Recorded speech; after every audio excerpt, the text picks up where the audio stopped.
Всем огромный привет! Вы на канале Вечное Лето. Всем привет! И мы в Париже. Сегодня новый прекрасный день.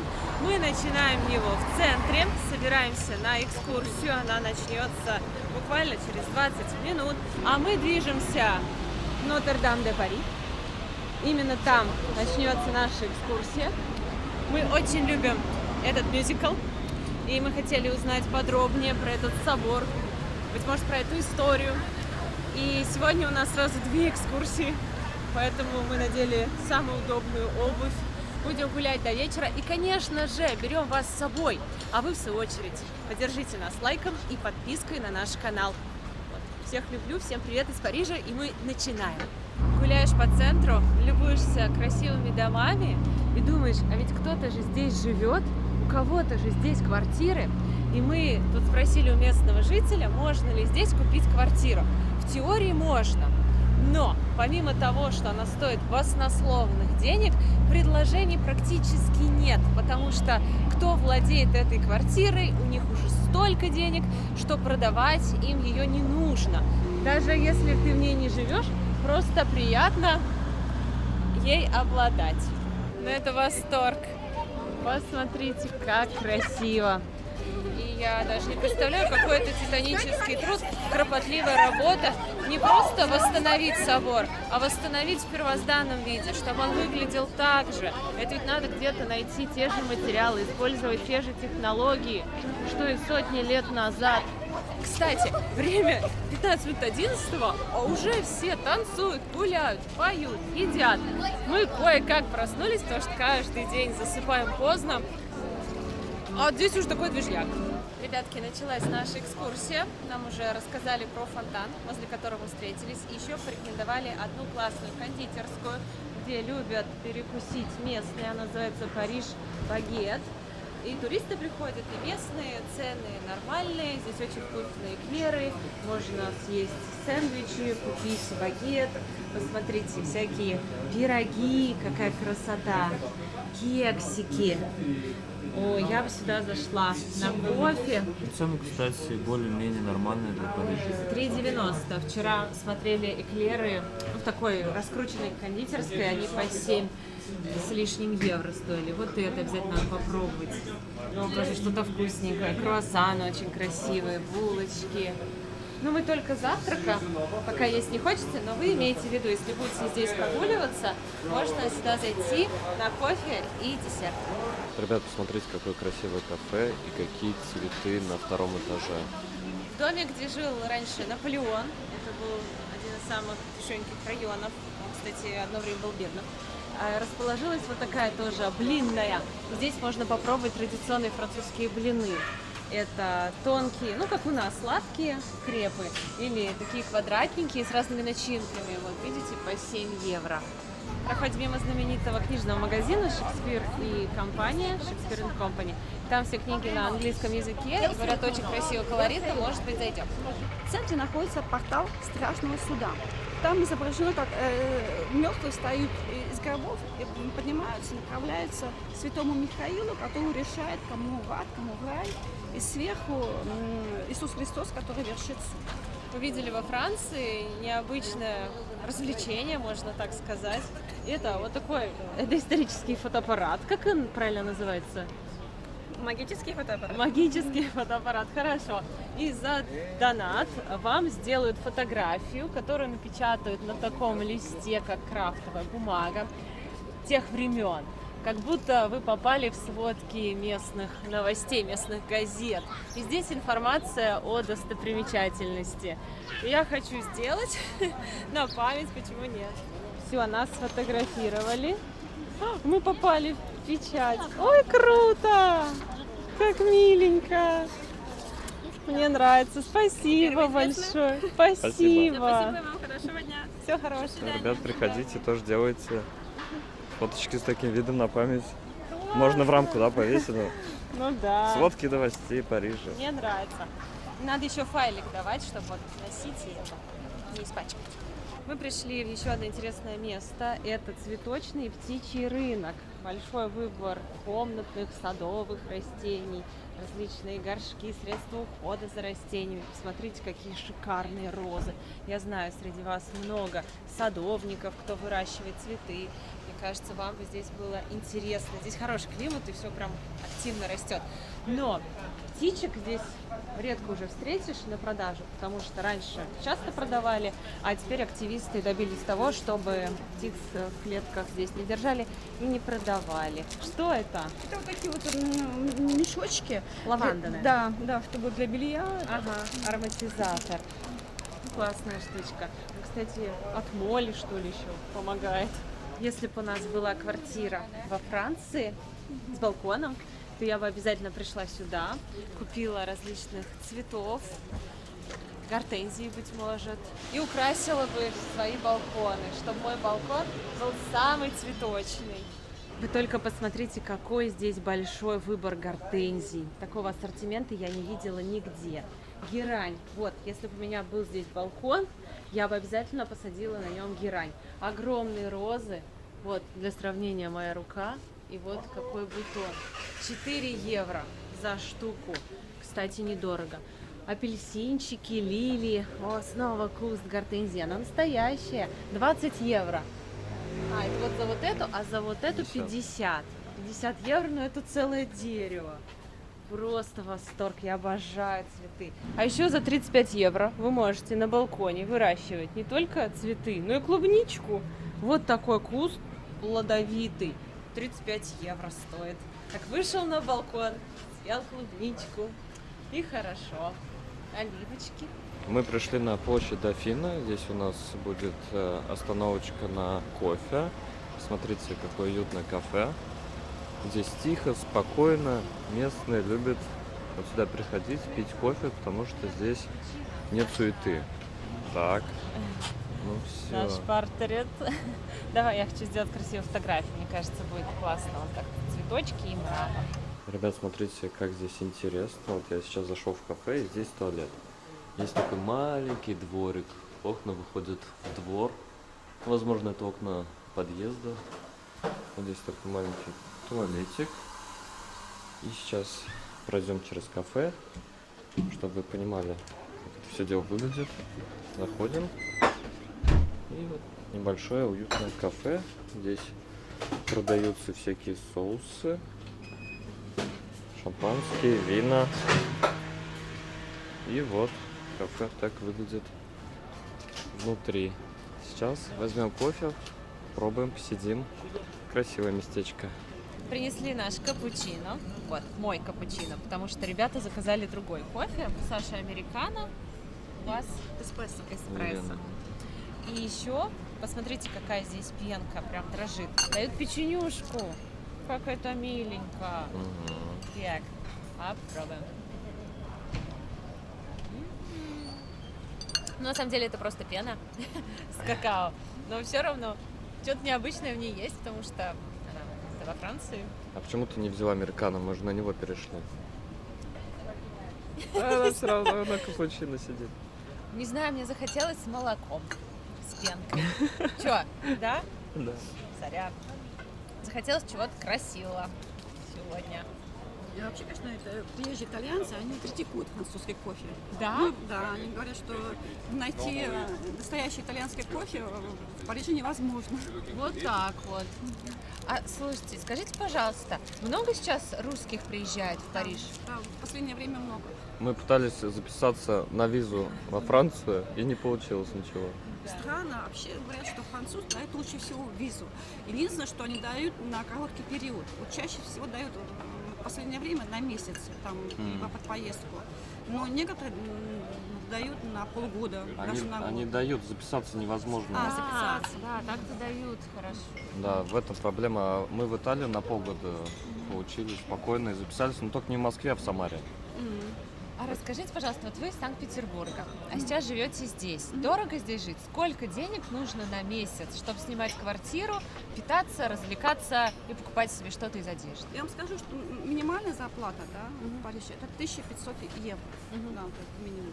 В Париже на такие деньги ты не можешь снять жилье. Когда я приехала, то есть я в 2020 году искала комнату в Париже. Мне предложили комнату, знаете, такие шамбр де бон, такие маленькие комнатушки, где-то там 8-9 метров, где туалет на лестничной площадке. И мне так предлагали такую комнату за 650 евро в месяц. Поэтому большинство людей, они, скажем, те, кто немного зарабатывает, они обычно с кем-то кооперируются, и они снимают на двоих комнату, либо квартиру, чтобы можно было... Ну, подешевле.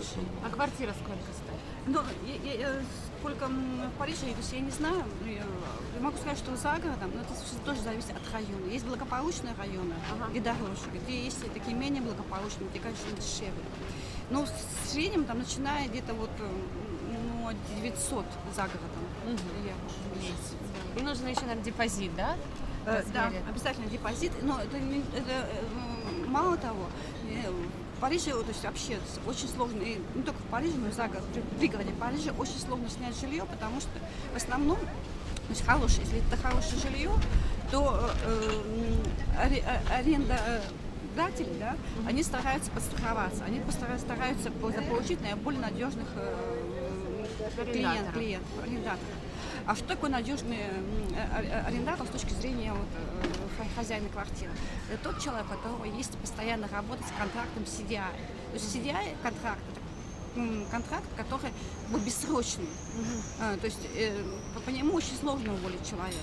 И вот именно вот люди, которые имеют такой контракт, и при этом нужно, чтобы зарплата была как минимум в 2 раза больше арендной платы, это как минимум. Иногда больше, даже чем жилье дороже, чем оно такое более хорошее, то есть там может быть еще больше требований. Самые, конечно, основные траты – это жилье и плюс проезд. Проезд, конечно, они покупают карточки, те люди, которые живут за город. Вот проезд из моей зоны, да, вот до центра Парижа, на месяц он стоит 87 евро. Но это весь транспорт, то есть это метро, это пригородный поезд, это автобус и также трамвай. А какие места самые лучшие для посещения Парижа? Вот остров Сите, где мы сейчас находимся. Я очень обожаю остров Сант-Луи, его еще называют Парижской Венецией. Вы когда там будете, там, где, как раз я говорила, где мороженое Бертио, кстати, сходите, потому что он очень такой атмосферный, там небольшие магазинчики, небольшие ресторанчики, и он небольшой, очень такой тихий, спокойный, атмосферный, окруженный водой, там очень приятно. Так что, будет время сходить туда. И я вот обожаю, как я сказала, остров Сите, и вот мы туда пойдем сейчас, куда новый мост, и там будет еще сквер Вергалан, который вы сейчас увидите, очень тоже такой приятный. Вот. Ну и, как я сказала, квартал Маре. И кроме того, я очень люблю пригород Парижа Сан-Жермен-Эн-Ле. Это место, там такой замок, где родился Людовик XIV. Это оттуда там большой парк и очень красивый вид на Париж, потому что Сан-Жермен-Эн-Ле находится как бы на возвышенности. Но это пригород Парижа. Поняла. Высокий сезон. Май, наверное, начинается у вас? Ну, вообще он начинается даже с апреля месяца. С апреля. Да. И там уже в апреле очень много туристов. И примерно до октября месяца. До октября. Пока тепло, да.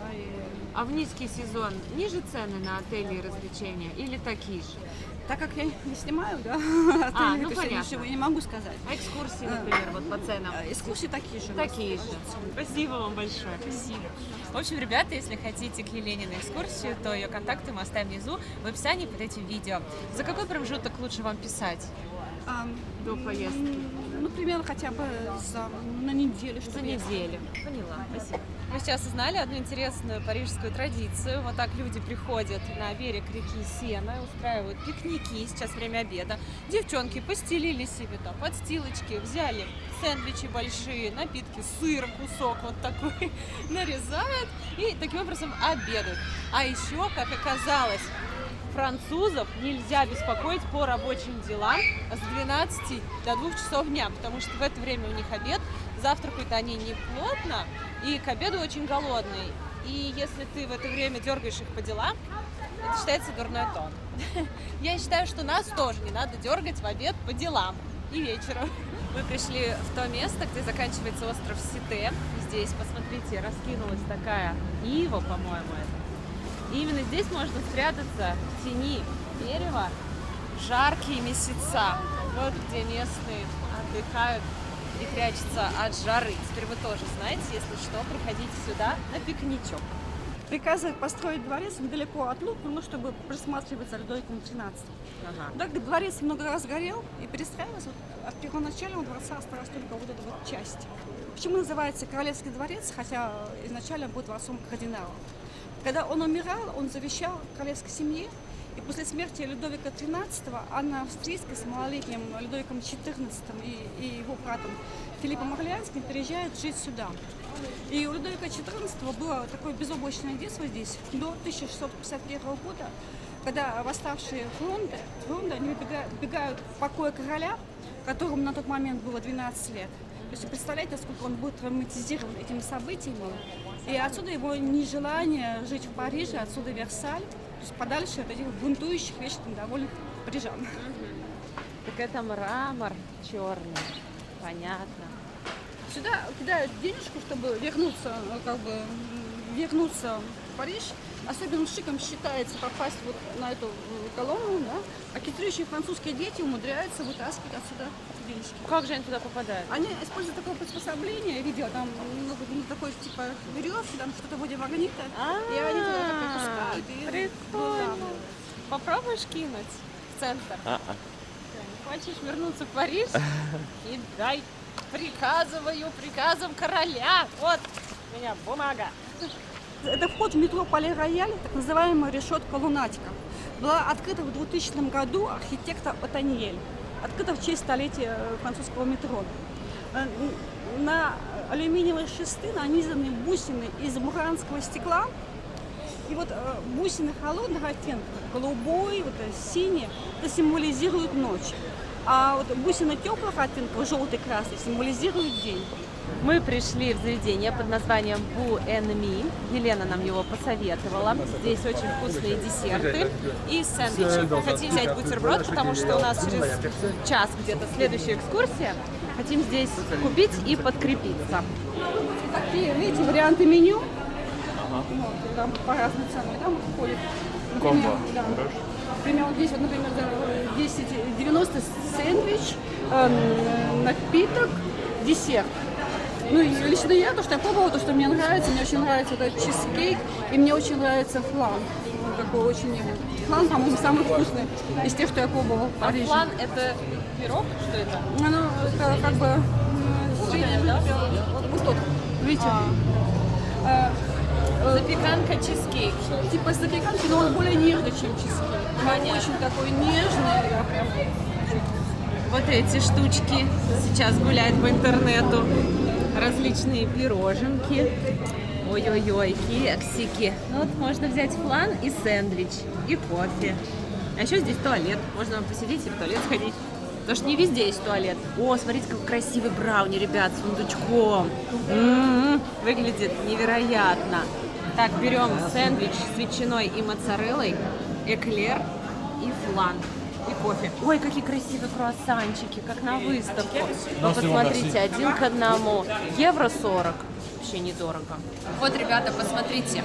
Такой у нас сэндвич с ветчиной и сыром. Эклер, флан классический, 2 кофе. Все это вышло на 19 евро. Посадка, мне кажется, за посадку вообще ничего не взяли. Ну, может быть, входит в этот чек, но все равно это недорого. Вот мы в центре, хотя мы сейчас тоже в центре, пили кофе втроем и отдали 16 евро за это. Просто мой капучино стоил 8 евро. А здесь вот это все богатство на 19. Пробуем? Давай. Смотрю, все французы ходят с этими бутербродами, я тоже хочу. Сам хлеб очень вкусный. Моцарелла, прошутто. Давай, на хороший день. Ну что, пробуем настоящий французский эклер. Внутри много начинки. Выглядит аппетитно. Очень. Очень вкусный. Холодненький. Тоненькое тесто. Прям весь набитый. И не приторный. Сверху горький шоколад. Внутри шоколадный мусс. И вот это вот хрустящий шоколад. Просто невероятно. Мне очень-очень нравится.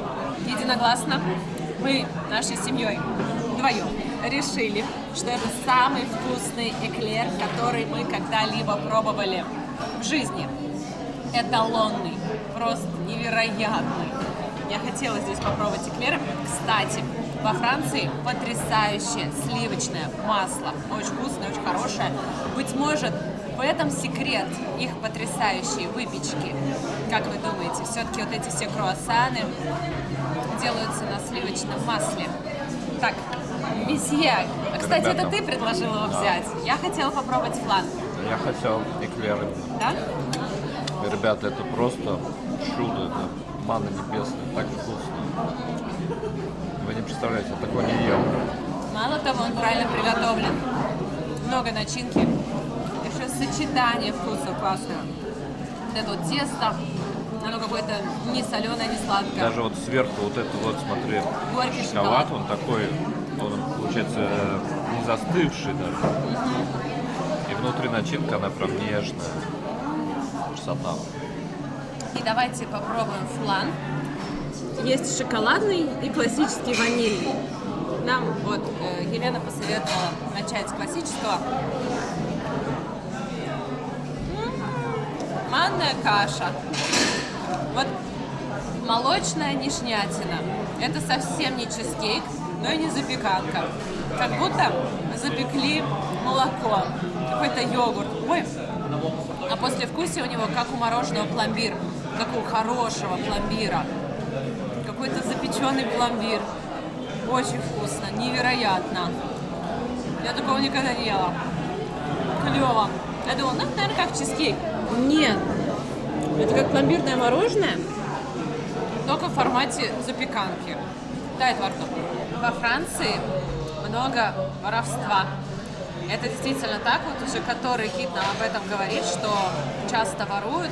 Вообще, вот в Европе частенько слышу про воровство. И в Испании, и в Италии. У нашей подруги в Италии воры залезли в дом и украли все золото, все украшения, свадебные украшения.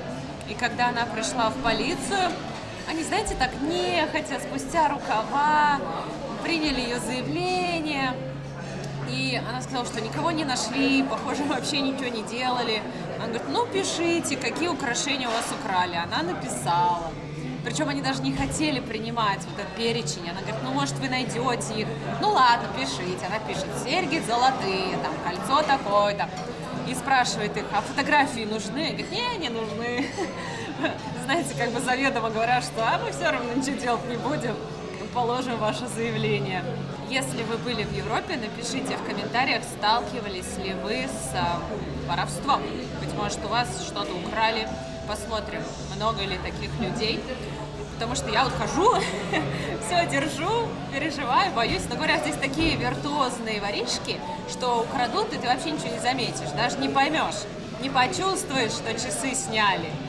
И как бы полиция не особо-то этим занимается. Может, поэтому так.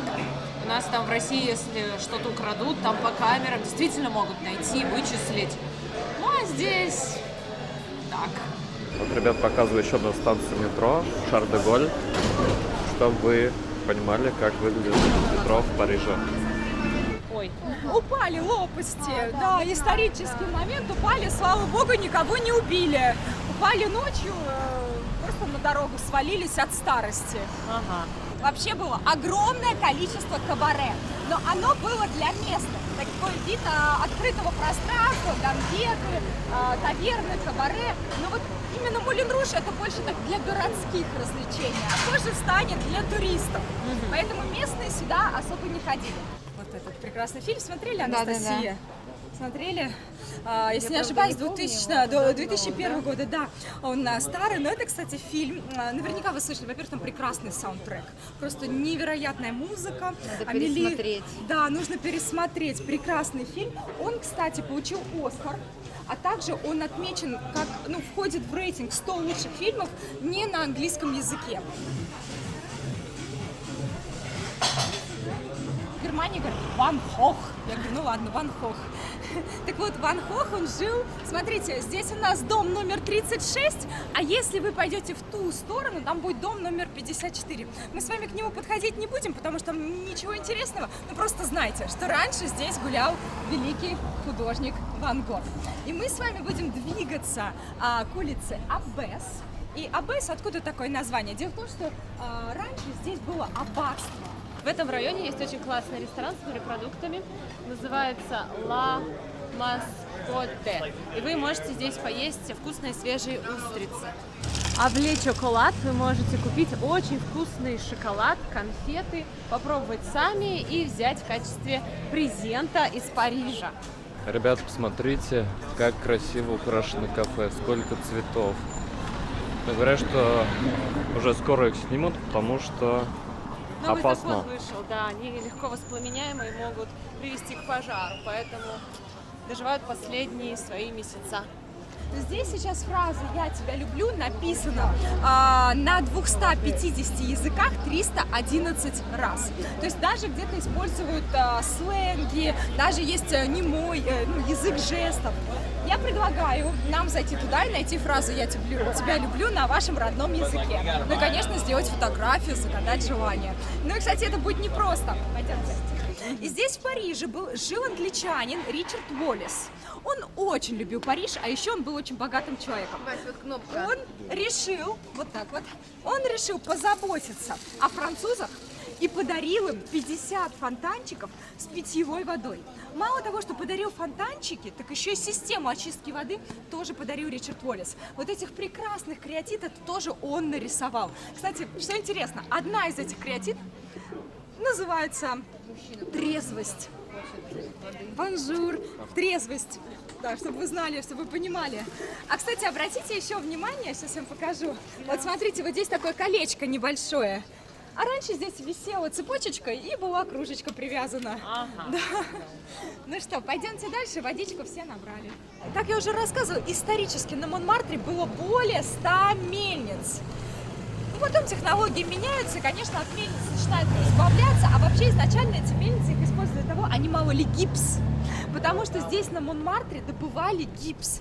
И, кстати, тогда в Париже ходила шутка, что на лице каждой парижанки есть немножко Монмартра, потому что из этого гипса делали еще и пудру. Смотрим, как местные играют в игру Петан. Это надо большим мячом попасть по маленькому мячику. Много взрослых людей развлекаются. Ну, чем дома сидеть, телевизор смотреть. Лучше выйти вот так с друзьями, поиграть на свежем воздухе. Смотрели фильм «Эмили in Paris»? Да, смотрели. Вот здесь тоже снимали. Эмили in Paris. Эмили в Париже. Эмили в Париже. Я смотрела сериал, да? Да, сериал. Я только успела первый вот его сезон, и все, вот, и потом прикрылась. Я не всё. помню, в каком это был сезоне, его здесь тоже снимали. Вообще, это современный ресторанчик, обычно у них столики стоят. Ну, опять-таки, ресторанчик не очень хороший, можно прийти только на напиточки. Но ресторанчика у этого есть своя история. Сейчас я вам Это с цветом стен связано. что-то со стенами связано. Прежде покажу вам вот такую прекрасную фотографию. Дело в том, что здесь на Монмартре жила художница Сюзанна Виладон. Изначально она была прачкой, потом стала... Она была прачкой, потом она была моделью, вот она позировала для многих художников, а потом она сама стала художницей. Она, кстати, была в отношениях с Анри де Тулус-Латреком, которого я показывала в начале, до того, как он умер от неприятной болезни. Она многому у него научилась, впоследствии сама стала художницей. Кстати, Анри де Тулус-Латрек тоже ее нарисовал. Сейчас вам покажу очередное произведение искусства. Обратите внимание, Обратите внимание, пожалуйста. Как вы думаете, как картина называется? Вино. Так. Печаль. Печаль, так. Ваше предположение? И вот Мариса Трело в один прекрасный день возвращается с очередной вечеринки под утро, идет со своими друзьями в обнимку, распевают здесь песни. Увидели вот этот прекрасный домик в розовых лучах рассвета. И они, художники, пьяненькие, решили пошутить и выкрасили домик в розовый цвет. Он тогда был белым. Выкрасили домик в розовый цвет. Хозяин на утро проснулся и просто ахнул. А какие-то пьянчушки выкрасили его домик. Но потом талант Мариса Утрио, он хозяин, перекрасил домик в белый цвет, а потом талант Мариса Утрио признали. То есть он стал знаменитым художником. Его картины вы, кстати, можете посмотреть в музее оранжерии. Раньше здесь было много винограда, но вот остался один участочек, и то его восстановили, потому что здесь хотели строить высокое здание, но местные были против и сказали, что здесь должны расти исторические виноградники. Художники сюда приходили, потому что здесь их кормили супом бесплатно. Огромная бадья стояла, и их кормили бесплатно супом. Сюда, кстати, захаживал Гийом Аполлинер, например, Марис Утрио, который домик выкрасил.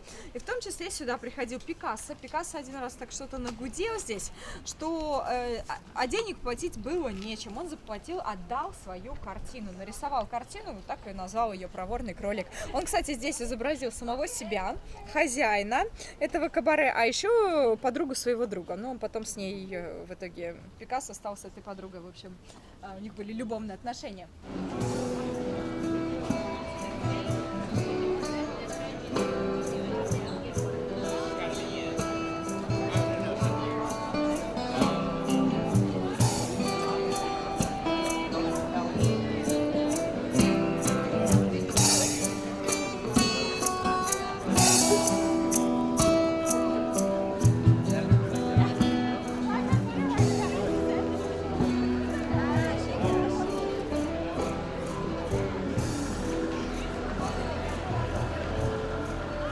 О, ребят, смотрите, какой отсюда открывается вид. Разговаривать здесь нельзя.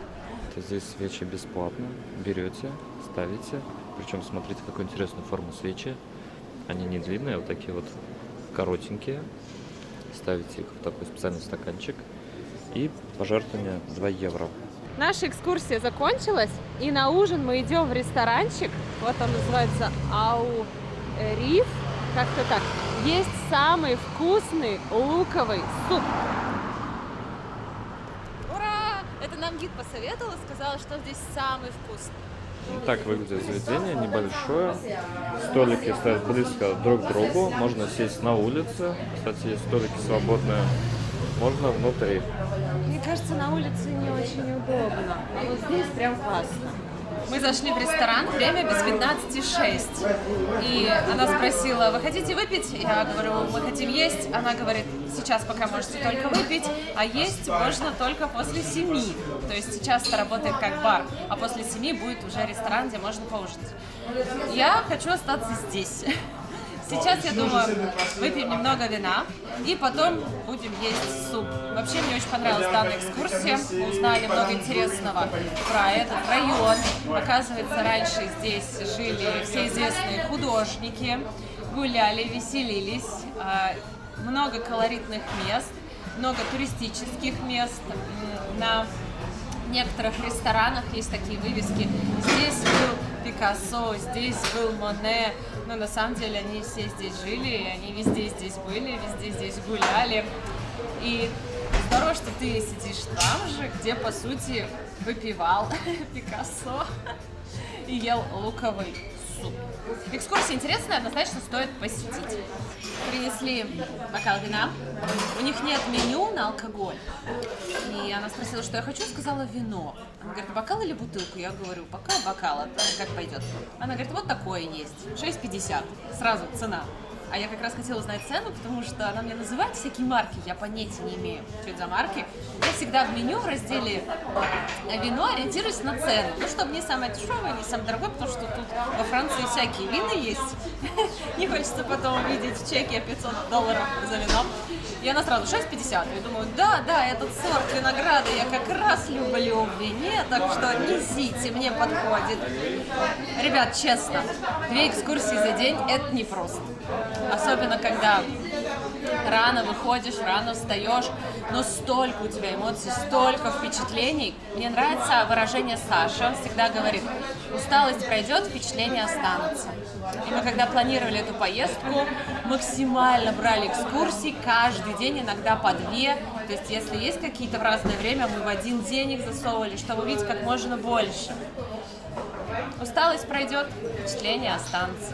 Хочется соблюдать принципы правильного питания, но во Франции и в Италии это практически невозможно.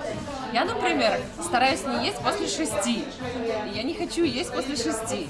Ну, молодец, скажут французы. У нас рестораны открываются в 7. Не хочешь есть после 6, не Ешь будешь после 7. есть вообще. Ешь после 7. Вот ждем, пока откроется кухня. Я к этому моменту уже накачаюсь, уже ничего есть не захочу. Что такое? Я действительно, наверное, не буду есть после 6, потому что мне уже ничего не надо. Кстати, в этом районе находится кабаре Мулен Руж, знаменитый. Мы хотели пойти, но не смогли купить билет. Когда мы смотрели, уже все не было. И с нами на экскурсии была пара, они ходили. И они сказали, что им не понравилось. Ну, были девушки, там, плясали канкан с обнаженной грудью. Но они сказали, по сравнению с кабаре Кэф или Креф или Каф, москвичи, помогите мне, у вас в Москве, это вообще не особо прикольно. Вот в Москве круто, там есть сюжет и все такое, а здесь они там просто пляшут, обручи крутят с голой грудью, говорят, ну такое себе. И мне стало легче от того, что мы не пошли, потому что я думаю, блин, классно было бы сходить. Билеты стоят от 130 евро, это если без напитков, 200 это уже там шампанским. Но вот я не знаю, стоит идти или нет. Если вы были в Москве, поделитесь впечатлениями, потому что мы в Москве там не были. И тут мы не были. Если были здесь, в Мулен Руж, тоже напишите, как вам. Кстати, именно здесь, в Мулен Руж, зародился стриптиз. Да, потому что именно здесь они начали не только махать ногами, но и показывать грудь, по сути, раздеваться. И что интересно, они раньше выступали, девушки, в панталонах, и в панталонах был разрез такой на том самом месте, чтобы они могли делать свои дела и спокойно потом выступать. И они так юбкой махали, ноги задирали и прикрывали вот этот разрез. Ничего такого прям очень непристойного там не было, это просто вот эти вот танцы. И мы узнали, что за 30 секунд женщина, которая танцует канкан, она поднимает ногу за 30 секунд 29 раз. Это сложная работа, я вам скажу. Я вот попробовала ногой помахать. Это еще надо растяжку какую иметь. Ну, в общем, интересное место. Ну, вот ребятам не понравилось. Сказали, что там отвратительное шампанское и шоу такое себе после Москвы. Мы целый час ждали, чтобы стало 7 часов. К нам подошла официантка, мы говорим, о, принесите нам, пожалуйста, луковый суп. Она говорит, а лукового супа больше нет, потому что пришло лето. А мы выпадаем зимой и весной. Чудесно, спасибо. У нас есть холодный суп из зеленого горошка.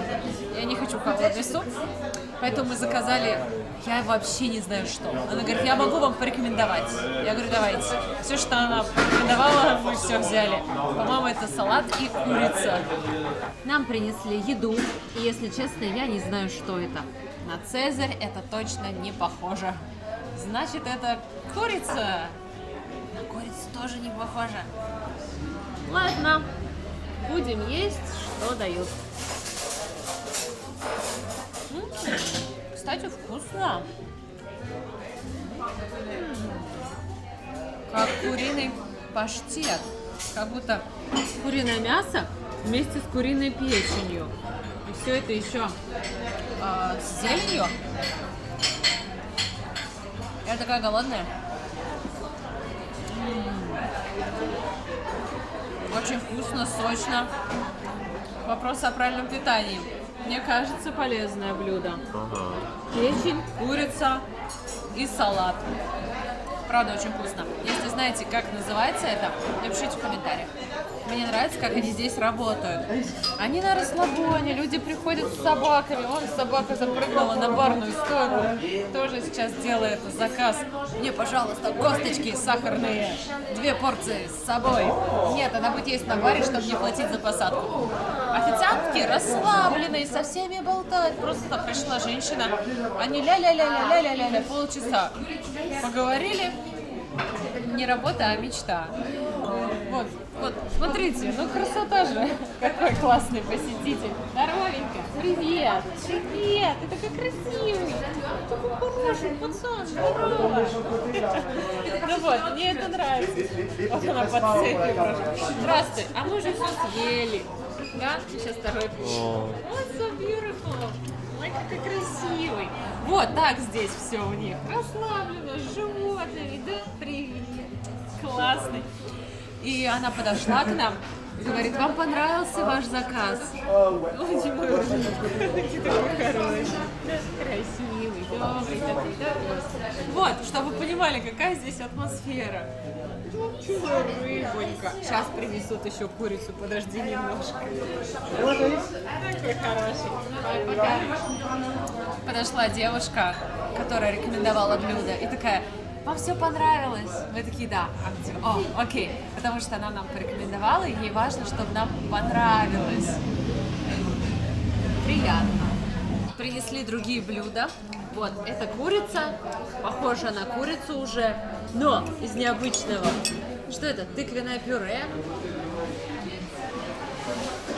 Ой, вкусное. Тыквенное пюре. Очень вкусное, нежное, даже картофельное пюре не нужно. Вообще нежное, слегка сладковатое. Прям обалденно.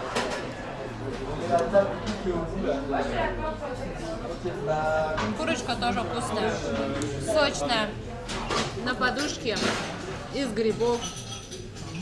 Интересная такая у нее корочка, специи приятные. Хорошее блюдо, не зря заказали. И еще принесли цезарь. Посмотрите, какая большая красивая порция. Пробуем.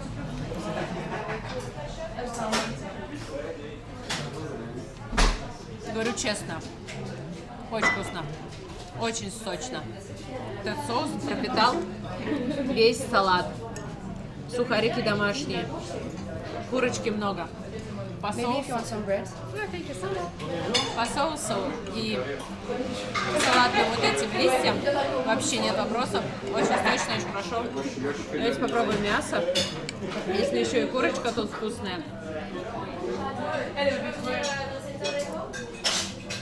Идеальный салат Цезарь. Просто потрясающий. Нам его рекомендовали здесь попробовать, поэтому мы и взяли. Мне кажется, здесь вкусно все. Ничего страшного, что не было лукового супа. Мы его еще где-нибудь поедим. Цезарь потрясающий. 5 из 5. Я бы даже сказала образцовый Цезарь. И пюре из тыквы, с курицей. Да. Это тоже очень-очень вкусно. Я уже попробовал. Реально курочка вкусная. Хорошее место. Если будете здесь на прогулке или на экскурсии, можете прийти сюда на ужин. Очень вкусно поели. Все вышло на 70 евро. И девушка сказала, что кофе в подарок от меня. Это было очень приятно. Вот, посмотрите, что мы заказали. Все было очень вкусно. Хорошее обслуживание. Когда мы делали заказ, она начала нам объяснять на английском, что из себя представляет каждое блюдо. Видит по нам, что мы не все понимаем. И она сказала, простите меня за мой английский. Хотя она так хорошо говорит по-английски. Я думаю, простите меня за мой английский. Я не понимаю, что к чему. Самые приятные впечатления от посещения этого заведения. Сейчас оплатим и пойдем домой. Остановились возле агентства недвижимости и хотим посмотреть, какие цены на квартиры в этом районе. Самая дешевая, вот 317 тысяч евро, 32 квадратных метра. Получается, это с одной спальни квартира, вот ее фотографии. Так, вот это у нас 55 квадратов, 2 спальни, вот так она выглядит внутри, 550 тысяч евро. Это при условии, что это недорогой район, здесь дешевле, чем в центре Парижа. 500 000 евро за 55 квадратных метров. Я подумаю. А в доме позади меня жила знаменитая французская певица Далида. Я думаю, вы все ее знаете, хотя сейчас у вас наверняка возникли сомнения. Вы можете подумать, нет, я ее не знаю. Вы наверняка знаете эту песню. Пойте со мной. Пароли, пароли, пароли. всю ночь мы с друзьями пароли. В общем, слышали наверняка. Вот здесь она жила. Чтобы вы знали. Будете мимо проходить? Вот, О, да, кайф. Вот она где жила. Теперь я все знаю. Но после ее смерти тот, кто наследовал этот дом, поделил его на 3 части и продал. И там сейчас живут люди. Там красивый вид, кстати. Вообще мы собирались домой. И вроде как уже туда шли. Но не дошли, потому что услышали, как играет уличный музыкант и поет. Поет без микрофона, без усилителей, играет без колонки, поет от души. Все ему бросают денежки. Кажется, дождь начинается. А мы никуда не хотим идти. Сидим на ступеньках и наслаждаемся. Так здорово, когда живая музыка. Я обожаю гитару. У меня папа все детство играл на гитаре. Это была его страсть. Все свое свободное время, его было немного. Он брал гитару, пел песни, я пела вместе с ним. Про клен, который шумит, всякие другие песни. И для меня это вот как будто я попала в детство, когда папа играл. Папа играл, я пела, я танцевала, мы так классно проводили время, иногда жгли костер, а на заднем дворе он играл на гитаре, это было потрясающе. В эту поездку мы очень хотели побывать в Лувре, и я вот Саше говорила, вдруг кто спросит, там, были в Париже? Да. Были в Лувре? Мы скажем, да, были, уверена. Так никто не спрашивает, все спрашивают, поедете в Версаль? Мы говорим, нет, но мы в Лувре были. Почему про Лувр не спрашиваете? Смотрите, как вечером все сидят, кайфуют, отдыхают, пьют пиво, коктейли, апероль. Ой, вот это я понимаю, люди умеют отдыхать. И все бегают, кстати, очень много бегунов. Нет, ну вот они реально умеют отдыхать, И пить, и бегать. потому что на работу они приходят к 11. С 12 до 2 у них обед. Потом их не беспокоить. После 7 их тоже не беспокоить. Вообще не трогайте. И не надо работать. Мне нравится, люди в очереди стоят, они говорят, нет, мы закрываемся, все, откроемся в 7. Люди такие, блин. В общем, что хочу сказать. Самое важное. Если этот выпуск вам понравился, если он хотя бы чуточку поднял вам настроение, то поставьте нам лайк, подписывайтесь на наш канал. Обязательно заходите в Сашин телеграм-канал по крипте, он всегда там, на связи. Заходите в наш телеграм-канал «Вечное лето», в группу ВКонтакте. Мы везде будем рады вас видеть, ответим с радостью на все ваши вопросы. Увидимся в следующих выпусках. Вас очень сильно любим. До новых встреч. Пока. Пока.